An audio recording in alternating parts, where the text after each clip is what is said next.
नमस्कार दोस्तों, मैं हूँ जेके आसू और हमारे साथ मौजूद हैं जज साहिबा महोदया। जी हाँ, ये वकील थीं पहले और अब ये मजिस्ट्रेट हो गई हैं। तो अब इनकी गाड़ी के आगे एक बड़ी-सी नंबर प्लेट लिखी रहेगी जिसमें साफ तौर पर लिखा रहेगा मजिस्ट्रेट, यानी कि कहीं पर कोई पुलिसकर्मी इनको हाथ भी नहीं दे पाएगा। तो आपको हम बता दें कि पहले जो जज होते हैं वो पहले वकील होते हैं। वकील होने का मतलब ये है क्योंकि हाई कोर्ट और सुप्रीम कोर्ट ने एक गाइडलाइन भी जारी करी है कि आपको 3 साल की प्रैक्टिस करना होगी, फिर उसके बाद आप ये एग्ज़ाम क्रॉस कर पाएँगे। क्योंकि वकील होने के बाद उनको एक ये समझ में आएगा कि आखिरकार पक्षकार की समस्याएँ क्या हैं और वकालत करने के दौरान क्या-क्या समस्याएँ आती हैं।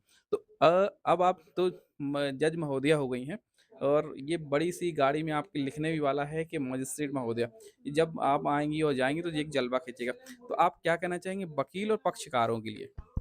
मैं यही कहना चाहूँगी जज मैं बाद में हूँ, सबसे पहले मैं एक अधिवक्ता हूँ। मैं अधिवक्ता के रूप में इस शहर में कदम रखा था मैंने और मैं अधिवक्ता के रूप में ही जज की तैयारी की है। उसके बाद मैंने ज़रूर मैं आज जज बन गई हूँ, लेकिन मेरा सबसे पहला रोल एज़ अ अधिवक्ता ही रहा है। तो हुँ, मैं यही कहूँगी कोर्ट जाइए, हुँ, कोर्ट कोर्ट के वातावरण को सीखिए, कोर्ट के एटिकेट्स को सीखिए, यही इम्पोर्टेंट है। इंटरव्यू इसी पे बेस्ड है। हुँ। वो आपसे किताबी नॉलेज नहीं पूछेंगे, नहीं पूछे। वो आपसे ये नहीं पूछना चाह रहे कि बैरेक्ट की कौन-सी धारा में यस। कौन-सा सेक्शन, कौन-सा वो है, आपसे कुछ भी नहीं पूछा जाएगा। मेरी बात मानिए, मेरे से कोर्ट के अलावा कुछ भी नहीं पूछा गया था। अगर मैं कोर्ट नहीं जाती, तो हो सकता है मैं आज यहाँ खड़ी भी नहीं शायद होती। इंटरव्यू नहीं निकल पाता। बिल्कुल। अरे! मैंने खुद देखा है कि कई मजिस्ट्रेट कई ऐसे स्टूडेंट रहे जिन्होंने प्री और मेंस निकाल लिया लेकिन इंटरव्यू में उन्हें पसीने आ गए। शायद कारण यही रहा कि वो अदालत नहीं गए। बहुत सारे लोग ने कहा कि मैं कुछ दिन के लिए कोर्ट गया। मेरे से उन्होंने पूछा ही नहीं आप कितने दिन के लिए कोर्ट गई हाँ। हैं। मेरे से तो जैसे ही उन्होंने सुना कि मैं कोर्ट जाती हूँ, वो क्वेश्चन पे क्वेश्चन पूछने चालू कर दिए मेरे से। अच्छा। फिर मेरे से बोले कि फिर मेरे से बोले कि आप कोर्ट गई हैं? मैंने कहा जी सर। तो आगे इंटरव्यू कंटिन्यू करते हुए बोले कि मैं अच्छा ये बताइए कि सैलरी का अटैचमेंट कैसे होता है? तो मैं समझाने लगी ऑर्डर 21 रूल फॉर 48 पे और 48 ए में होता है। बोले मैडम मैंने तो रूल पूछा ही नहीं, आप ज़्यादा बोल रही हैं। मैंने कहा जो क्षमा चाहती हूँ सर। बोले कोर्ट में कैसे होता है? जब मैंने उनको बताया तो वो बहुत खुश हुए, क्योंकि मैंने सैलरी अटैच होते हुए देखी थी और इसलिए मैं वहाँ बता पाई कि कैसे अटैच होती है। अगर मैं नहीं देखती और ना वहाँ बता पाती तो शायद वो उनको लगता मैं झूठ बोल रही हूँ। कई लोग ऐसा करते हैं कि रजिस्ट्रेशन करा के कोर्ट नहीं जाते हैं। मैं भी उसी में से एक पहले कैंडिडेट थी, लेकिन जब मैं कोर्ट गई और कोर्ट के वातावरण को देखा, सीखा, तो मैं सबसे यही कहना चाहूँगी कि कोर्ट ज़रूर जाइए। आपको इंटरव्यू, आपको प्रैक्टिकल नॉलेज में इतनी हेल्प मिलेगी, आप सेक्शन को और अच्छे से समझ पाएँगे कि वो क्या बोलना चाह रहा कई है। बार ऐसा होता है कि कई स्टूडेंट जब आते हैं तो वो कहते हैं कि सिर्फ़ मुझे ₹50 मिलते हैं, मुझे ₹100 मिलते हैं, ऐसे में क्या होता है कोर्ट में? तो उनके लिए क्या कहना चाहेंगे? सर ये तो बहुत बड़ी प्रॉब्लम है और मुझे ऐसा लगता है कि लीगल फ्रेटर्निटी को इस प्रॉब्लम के बारे में सोचना चाहिए, क्योंकि as a legal advocate, as a junior advocate अगर आप आ रहे हो और आपको 50-100 रुपए मिल रहे हैं, तो आप क्यों काम करना चाहेंगे किसी के लिए? 3 साल इंसान क्यों आप कोर्ट में दे जब उसको कुछ रोज़ी-रोटी के लिए भी नहीं मिल रहा? तो मेरा इसमें सुझाव ये होगा कि बार काउंसिल ऑफ इंडिया जो हमसे एक रजिस्ट्रेशन फीस लेती है, वो हमें एक मिनिमम स्टाइपेंड प्राप्त करवाए, ताकि हम कोर्ट के प्रोसीजर को भी सीख पाएँ और हमारी रोज़ी-रोटी भी रोज़ी-रोटी है। चल पाए। अच्छा, पक्षकारों को भी देखा होगा बेचारे कैसे हाथ जोड़कर खड़े रहते हैं। जी, जी सर, बिल्कुल। पक्षकारों को लीगल नॉलेज बिल्कुल भी नहीं है, हुँ, जैसा उनका अधिवक्ता बोलता है वह वो खाली पेपर पे साइन भी करने को राज़ी हो जाते हैं। हुँ। वो हो सकता है वो कल का पेपर, खाली पेपर आपके खिलाफ ही यूज़ कर ले आपका यस। एडवोकेट। आप क्या करेंगे? उनको तो कुछ नी लीगल नॉलेज नहीं है। हुँ। तो मैं पक्षकारों से यही कहना चाहूँगी और सारे लोगों से ये कहना चाहूँगी कि आपको लीगल अवेयरनेस होना, एक बेसिक नॉलेज होना अपने फंडामेंटल राइट्स के बारे में, आपके क्या-क्या लीगल राइट्स हैं उनके बारे में नॉलेज होना बहुत ज़रूरी है और इसके लिए तत्पर प्रयास कर रही है जुडिशरी। इवन एडवोकेट फंड भी जारी किया जाता है लीगल अवेयरनेस के लिए और मुझे ऐसा लगता है कि लीगल एड्स को जो लोग ऐसे समझ लेते हैं कि ये तो ऐसे ही है, फॉर्मेलिटी है, करना हाँ, है, करना है। तो वो फॉर्मेलिटी नहीं है।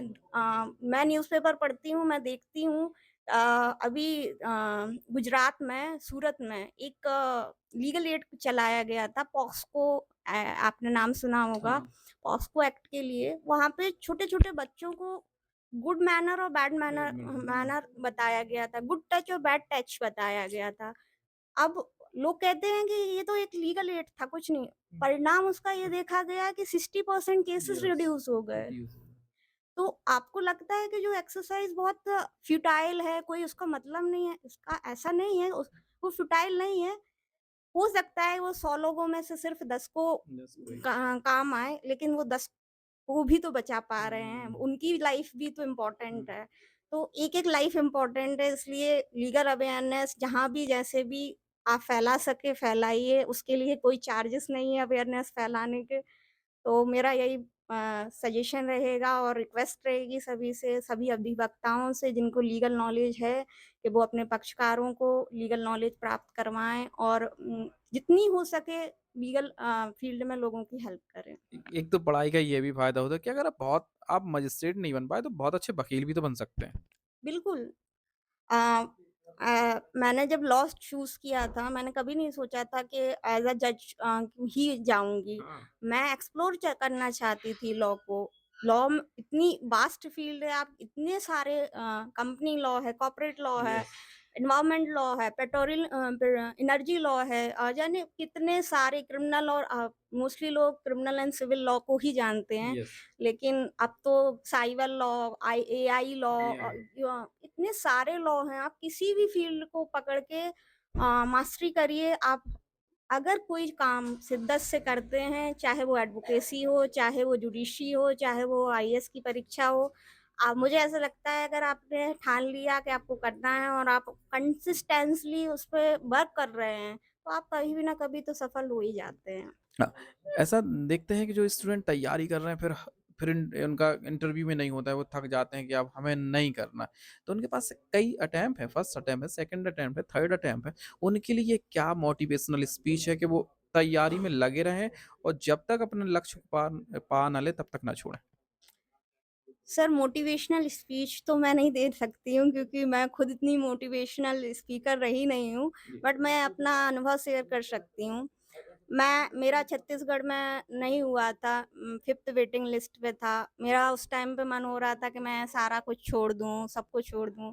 उस टाइम पे आपके लव्ड वन्स होते हैं, फैमिली मेंबर होते हैं, वो आपको बहुत मोटिवेट करते हैं। मेरे पापा ने कहा था तुम तो करो, नहीं होगा तो देख लेंगे, जो हाँ, होगा तो यही कर है, लेंगे, कर लेंगे कुछ ना कुछ तो कर ही लेंगे। या तो कॉम्पिटिशन में जा नहीं है। कॉम्पिटिशन तो है सर, हाँ, कॉम्पिटिशन में नहीं ऐसा कह सकते कि कॉम्पिटिशन नहीं है। बट कॉम्पिटिशन है पर बहुत कम लोगों से आपको लड़ना है। हाँ। स्ट्रेंथ बहुत ज़्यादा है, लेकिन अगर आप ये माने कि आप लगे रहते हैं तो हो जाता है। बिल्कुल, अगर आप छोड़ते नहीं हैं और लगे रहते हैं तो हो जाए। और एक दूसरी बात मैं ये भी कहना चाहूँगी कि कई बार क्या होता है कि आपका प्री हो गया, मेंस हो गया, आपकी इंटरव्यू नहीं हो पा रही, आपका कई बार प्री नहीं हो पा रहा है, हुँ। 6 अटेम्प्ट हो गए, 7 अटेम्प्ट हो गए, आपका प्री नहीं निकल पा रहा है।